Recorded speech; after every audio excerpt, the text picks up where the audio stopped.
Channel farming advice में। साथियों, आज हम बात करेंगे मृदा परीक्षण के बारे में। क्यों करना चाहिए, कि इसकी आवश्यकता क्यों आती है और कब हमें कराना चाहिए।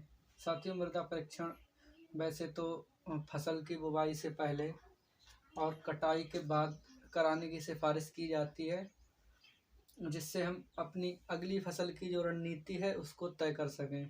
साथियों, आज के टाइम पे जो हमारा सबसे ज़्यादा लेबर के बाद जो सबसे ज़्यादा खर्चा आता है वो फर्टिलाइज़र का ही रहता है। तो आप कुछ चीज़ें जैसे हमारी खेत में ज़्यादा मात्रा में हैं और कुछ चीज़ें कम मात्रा में उपलब्ध हैं, तो उनका जो बैलेंस है वो बिगड़ जाता है।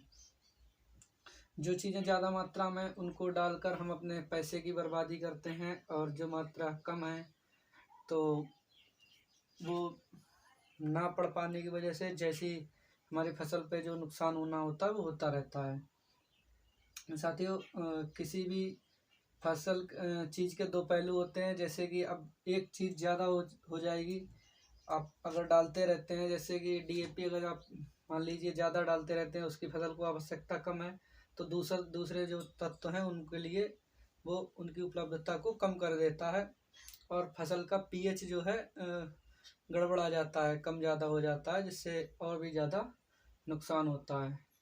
मेन जो मृदा परीक्षण कराने का हमारा जो ऑब्जेक्टिव होना चाहिए वो दो चीज़ें होती हैं। एक होता है ऑर्गेनिक कार्बन और दूसरा होता है पीएच। ये दो चीज़ें बहुत ही ज़्यादा इम्पोर्टेंट हैं और इनके बारे में बहुत कम लोगों के लिए जागरूकता है। ऑर्गेनिक कार्बन वो चीज़ होती है जो ये तय करती है कि आपके खेत में बैक्टीरिया कितने हैं, अच्छे बैक्टीरिया कितने हैं, या फिर ये कह लीजिए कि आपके खेत में जो अच्छाई है वो कितनी है।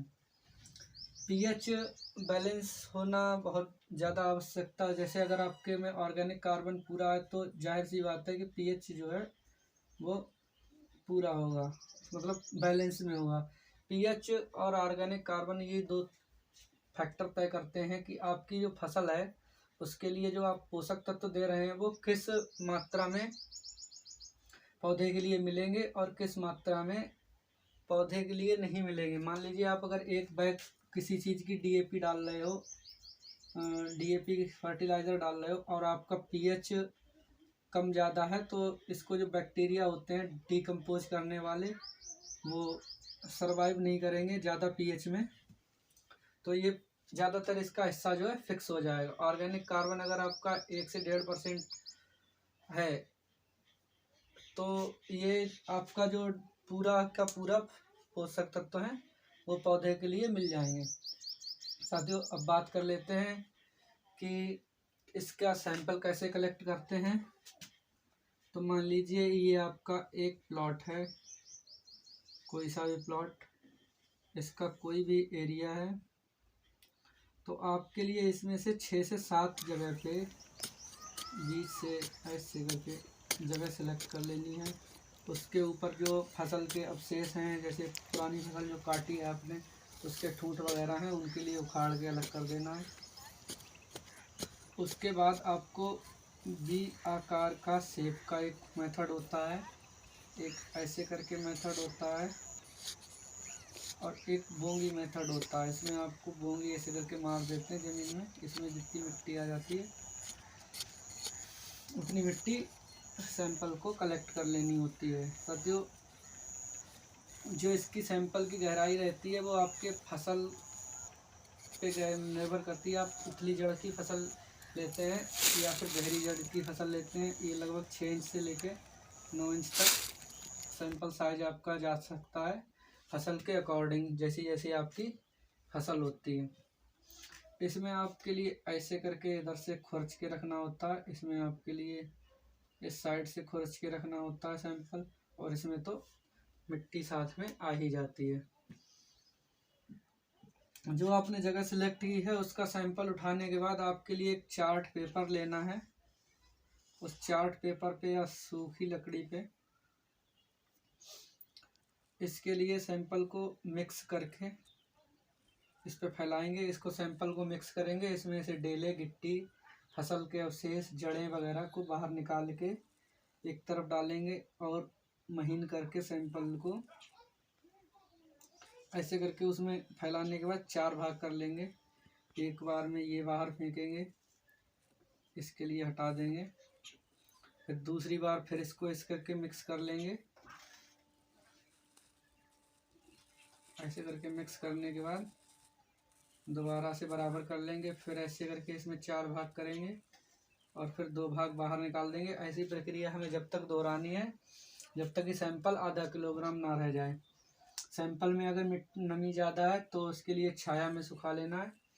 उसके बाद एक पेपर के बैग में पैक करना है और आपको अपने नज़दीकी प्रयोगशाला में ले जाकर दे देना है, जिसका चार्ज आपको 30 रुपये से लेकर 200 रुपये पड़ता है। आप किस प्रयोगशाला में चेक कराते हैं, मान लीजिए आप अगर सरकारी प्रयोगशाला में चेक कराने जाते हैं तो उसका आपको 30 रुपये चार्ज देना होता है और वो 5 पैरामीटर्स पे आपका टेस्ट करते हैं। प्राइवेट लैब वाले 17 से 18 पैरामीटर्स पे इसकी जांच करते हैं। गवर्नमेंट में हमने अपनी मिट्टी की जांच जो है गवर्नमेंट उसमें कराई थी, क्योंकि हमें ऑर्गेनिक कार्बन और पीएच लेवल देखना था सिर्फ। तो ऑर्गेनिक कार्बन होता है, पीएच होता है और एन होता है और पी होता है और के होता है। ये 5 पैरामीटर्स इसमें तय किए जाते हैं। ऑर्गेनिक कार्बन जो होता है 5.5 से 0.75 तक मीडियम रेंज होती है। पीएच की 7 से 7.5 न्यूट्रल रेंज रहती है। नाइट्रोजन 280 से 560, फास्फोरस 10 से 25 और ये होती है 180 से 260 पोटास। तो इसके ऊपर की जो मात्रा होती है वो एक्सीलेंट कैटेगरी में आती है और इससे नीचे वाली जो होती है वो डिफिशिएंट में आती है। जहाँ तक हमारे देश की मिट्टी की बात करें तो ये जो नाइट्रोजन डिफिशिएंट में रहती है और फास्फोरस और पोटास मीडियम रेंज फिर या फिर एक्सीलेंट रेंज में रहती है। ऑर्गेनिक कार्बन अगर आपका फिट है बिल्कुल एक्सीलेंट तो आपके लिए बहुत कम उर्वरक खर्च करने पड़ेंगे, आपकी फसल अच्छी तरीके से ग्रो हो जाएगी। पीएच के हिसाब से आप तय कर सकते हैं। जैसे मान लीजिए आप कैल्शियम डाल रहे हैं तो आपका पीएच कम ज़्यादा है तो आप इसको चूने से और जिप्सम से कैल्शियम और सल्फर की पूर्ति कर सकते हैं, जो कि और चीज़ों की अपेक्षा में पूर्ति करने में आपको काफ़ी कॉस्ट इफेक्टिव पड़ता है। बात कर लेते हैं कि सैंपल में क्या क्या सावधानी रखनी होती है। तो इसमें 5 सावधानियाँ मेन होती हैं। पहला पॉइंट आता है कि सैंपल को आपको बराह के किनारे से नहीं लेना है। दूसरा होता है छायादार जगह से नहीं लेना है। तीसरा जो मेन है कि जैसे कोई खाद का गड्ढा है या फिर जहाँ पे आपने उर्वरक मिलाए हैं या खाद फैलाने के लिए खेत में डाली वहाँ से नहीं लेनी है। ऊंची जगह से नहीं लेना और नीची जगह से नहीं लेना है। सैंपल उठाने में जल्दबाजी और असावधानी आपकी रिपोर्ट पर बहुत ज़्यादा विपरीत प्रभाव डाल सकती है, इसलिए सैंपल उठाते समय सावधानी रखें और सही तरीके से इसकी जांच 10 से 15 दिन में रिपोर्ट आ जाती है। जानकारी अच्छी लगी हो तो दोस्तों के साथ शेयर करें। हमसे जुड़े रहने के लिए चैनल को सब्सक्राइब करें। जय जवान जय किसान, धन्यवाद।